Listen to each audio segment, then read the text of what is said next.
welcome to the deep dive. Today, we're really getting into Puntland, Somalia. It's a fascinating place, often misunderstood.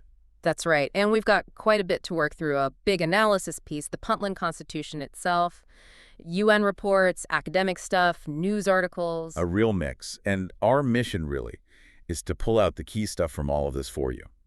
We want to give you a clear sense of Puntland's unique spot within Somalia. Exactly. Looking at how it relates to the federal government, comparing it to Somaliland, which is super interesting, and also digging into who's influencing things from the outside. Yeah, basically giving you the essential picture of this really dynamic region. And look, we know everyone listening might have different levels of background on this, so we'll unpack it carefully. We'll hit the main points without getting lost in the weeds. Perfect. Okay, so let's start right at the beginning. How did Puntland even come about? Well, it was officially set up in 1998. This was, quite a while after Somalia's central government collapsed back in 91 during all that chaos and civil war. And what's really striking right from the start is how different its founding idea was compared to Somaliland. Somaliland just declared independence, full stop. But Puntland didn't do that. No, exactly. Puntland's stated goal, right in its constitution, was actually to help build conditions for a federal Somalia down the line. Ah, okay. That's a really key distinction. We saw that in the Constitution source, Article 1.2, I think. It talks about being formed by agreement among its regions. Yes, and its purpose being to work towards a federal system for all of Somalia. So fundamentally, not about secession, but about rebuilding Somalia in a specific federal way. Interesting. And who are the main players behind setting it up? The big figure was Colonel Abdullahi Yusuf Ahmed. He became its first president. And the whole movement really grew out of the areas dominated by the Hardy clan confederation. Hardy. That's part of the larger Darad clan family, right? Correct. And within the Hardy, the Medjertine subclan was and still is particularly influential in Puntland's core areas. Which brings us straight to clan dynamics. It feels like you just can't understand Puntland without getting into this. Oh, absolutely fundamental. You've got this kind of hierarchy. Darad is the big umbrella clan family. Under that, you have the Hardy Confederation, which includes Medjertine, Dilbahante, Orsanjali. And the Medjertine are the dominant group within Puntland itself. Predominantly, yes. Especially in the central regions, Garowe, Bosaso. Their influence on politics and governance is huge. And does that dominance cause issues, like friction with other clans? It definitely can. The UN reports we looked at really emphasize how clan factors still shape political allegiances, security, everything. Medjertine dominance sometimes creates tension, particularly in those border areas. Like with Somaliland. Exactly. Over in Sulin Sanag, you have Dilbahante and Warsangali clans, and their loyalties are complex, sometimes split between Puntland and Somaliland. And you see some tensions in southern areas, too, bordering other federal states. Okay, so this complex clan reality, how does it actually shape the government structure? How is Puntland run day to day? Well, they've set up the familiar three branches. You've got the executive, led by the president right now, that's said of Jubal Haidini. Then the legislature, the House of Representatives. Okay. It's a single chamber, 66 members, 5-year terms. But here's the key bit reflecting the clan side. The Constitution says these representatives are chosen using a clan-based formula, not direct elections. Ah, right. Clan-based selection. That's very different. What about the courts? They have a judicial branch, too. District courts, regional appeals, up to a Supreme Court. And their legal system is kind of a mix. Secular law, Islamic Sharia, and also traditional Somali customary law called Aksir. Okay. Yeah, this traditional way of settling disputes. And administratively, it's split into regions and districts, but, the actual government capacity isn't uniform. It's stronger in the main cities. Like Garowe and Bosaso. Exactly. Though there has been talk, ongoing discussions really, about maybe moving towards direct elections for the legislature someday. That would be a massive change. Huge. Probably shake up those clan power structures quite a bit. Okay, let's pivot to the relationship with Mogadishu, the federal government of Somalia, the FGS.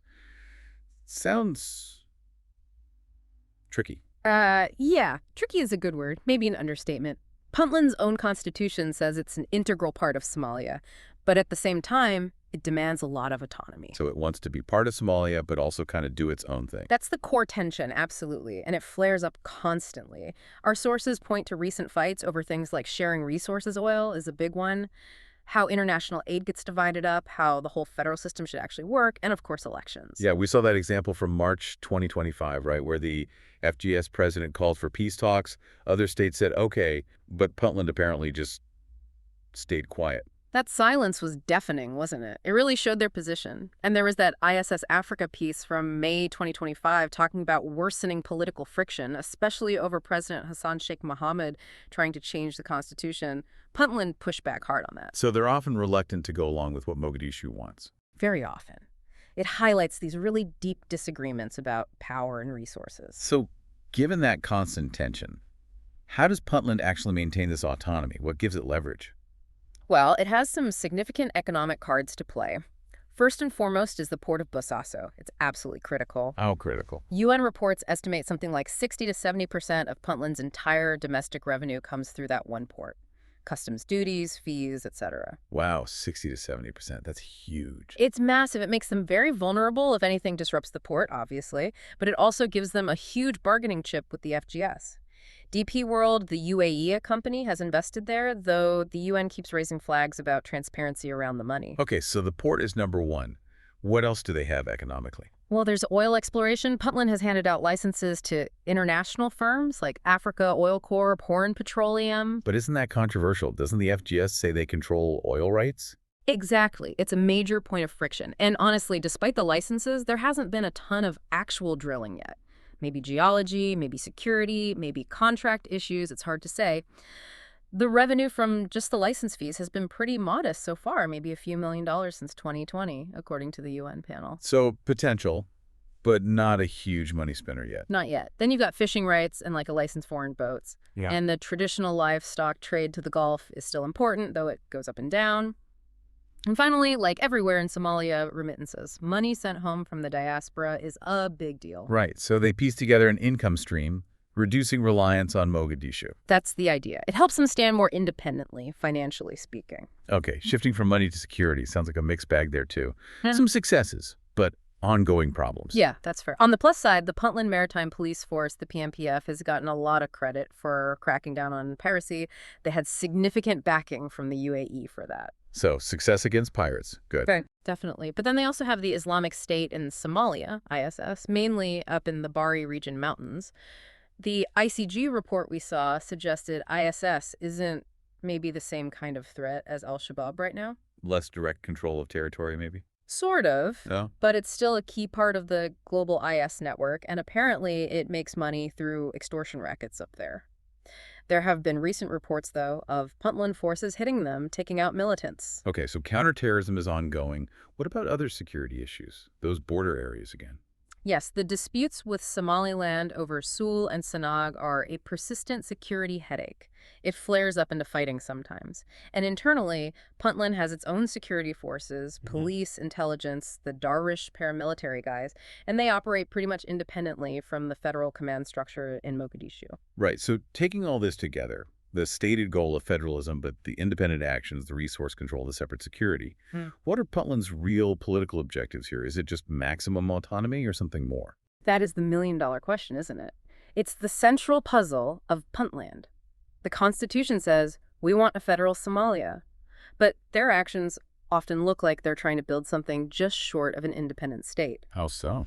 Well, the independent security forces, conducting their own foreign relations, especially that close tie with the UAE, insisting on controlling their own oil and resources, picking and choosing which federal things they'll participate in. It all points towards maximizing their own power and freedom of action. Does that mean secession is like the secret long-term plan for some people there, even if they don't say it out loud? You hear that question asked a lot. And look, there's no official declaration, nothing like that, but you see hints, maybe a hardening stance sometimes. Like when? Like when they temporarily withdrew recognition of the FGS in early 2024, or how fiercely they resist federal changes to the Constitution or election laws, plus building up their own security capacity. These could be seen as steps paving a path, potentially. But there are reasons not to secede too, right? Oh, absolutely. Big ones. Economically, they're still tied to the rest of Somalia in many ways. Internationally, getting recognition as a separate country would be incredibly difficult, probably impossible right now. There could be divisions within Puntland about it, and they still face security threats they might need help with. So it's more like keeping options open, a hedging strategy. That seems like the most accurate way to describe it.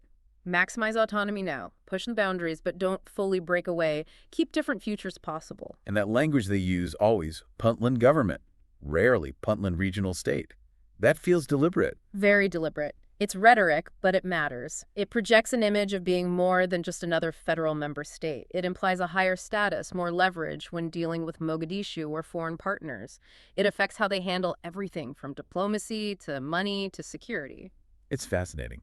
And, listening to this, you can't help but think of Somaliland again. Even though Somaliland wants full independence, some of the strategies seem similar. Are they borrowing from Somaliland's playbook? There are definitely parallels, yeah.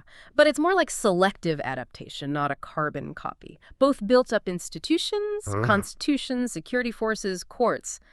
But the purpose was different. How so? Somaliland built institutions for an independent state, including holding actual multi-party elections, right? Puntland built institutions within that federal framework they talk about, keeping the clan-based selection for its parliament, at least so far. And the whole quest for international recognition that's been Somaliland's driving goal for decades. Exactly. Very clear, very consistent push for recognition. Puntland's approach is fuzzier. They want autonomy recognized. They want to be seen as effective governors. They deal directly with foreign powers, but they don't make that explicit demand for independence recognition. It's that strategic ambiguity again, as Marcus Hona called it. Lets them play different angles. It's really striking how these two entities coming out of the same Somali state collapse took such different routes. And the role of clans, it's central to both, but maybe plays out differently. Yeah, both are fundamentally rooted in clan structures. Isaac dominance in Somaliland's core, Majortine in Puntland's. But you could argue Somaliland has gone further in building state institutions that operate a bit more beyond just the clan lines. Puntland's system, with that clan-based legislature, makes the clan role more formal and explicit in the politics. Maybe, as Sarah Phillips suggested, Somaliland's greater clan homogeneity helped them institutionalize differently. Okay, let's talk money and influence. Who's actually funding Puntland? We know the port is huge domestically. But what about external support? Who are the key players? Right, so domestically, Bosaso Port number 1, remittance is vital. Some trade, including stuff the UN flags as illicit, like charcoal, sometimes fishing licenses, and maybe future oil money.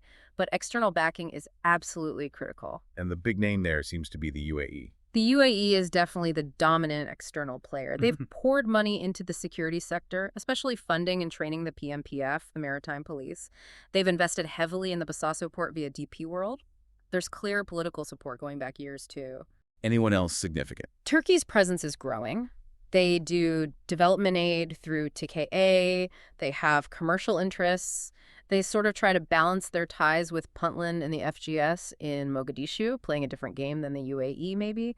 Then you have private companies, the oil ones we mentioned, telecoms like Hormuz and Golis. And with all that external money, especially from the UAE, come strings, right? Allegations of patronage, using Puntland for their own goals. Well, yes. There are pretty strong suggestions, including in UN reports, that external actors, especially the UAE, use their support to push their own strategic agendas. That could mean influencing Puntland's politics, maybe encouraging proxy dynamics against rivals, building up security forces loyal to them or at least independent of Mogadishu. So Gulf rivalries playing out in Puntland. Absolutely. The UAE-Qatar rivalry and Turkey's involvement definitely extends into the Horn of Africa, and Puntland is one arena where you see that competition.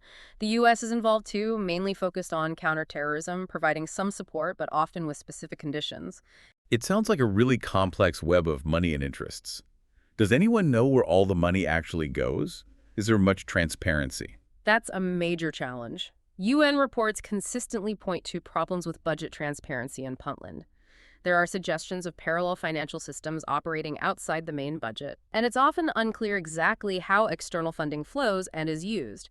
This lack of transparency obviously creates vulnerabilities for corruption. Okay, this has been incredibly clarifying. It really paints a picture of Puntland as this entity constantly performing a balancing act. That's a great way to put it. Balancing its constitutional role within Somalia against this really strong drive for its own autonomy. So just to quickly recap the main takeaways for everyone listening. Yeah, let's do that. First, Puntland's political position is fundamentally ambiguous, constitutionally part of Somalia, but always pushing for more independence in practice. Strategic flexibility seems key. Second, its governance is built on a clan foundation, particularly Majuturan dominance. But there's been an evolution towards more formal, state-like institutions, even with the clan-based selection system still in place. Third, it's looked at Somaliland and borrowed some ideas, especially around institution building and dealing with the outside world, but it's definitely on its own path, not just copying. The democratic difference is still significant. Fourth, the money situation is complex. Heavy reliance on Bosaso port and remittances domestically, but also deeply dependent on external actors, especially the UAE, which brings competing influences and transparency issues. And finally, security. Puntland has achieved significant security autonomy, building its own forces with outside help, especially from the UAE. They've had success, like with piracy, but still face serious threats from groups like ISS and the ongoing border disputes. And we should also mention, just for transparency, that getting the full picture is hard. Access for researchers, clear financial data, details on internal politics or security ops, that information isn't always available. Exactly. It's a fast-moving situation, and there are inherent difficulties in getting solid, verifiable information on everything. That's part of the challenge in analyzing the region. So, wrapping up this deep dive, Puntland is this truly fascinating case study, a region navigating incredibly complex pressures, both internal and external. It's trying to balance being in Somalia with being highly autonomous, taking some cues from Somaliland perhaps, but ultimately forging its own unique path, heavily shaped by outside powers like the UAE. Well put. And maybe a final thought to leave you with. Given everything we've discussed, that strategic ambiguity, the external meddling, the internal dynamics, what do you think the future holds for Puntland? What are the most likely scenarios for its relationship with Mogadishu and the rest of Somalia? And what factors, maybe oil, maybe clan unity, maybe external patronage, will be the deciding ones shaping where it goes next? Definitely a lot to think about there.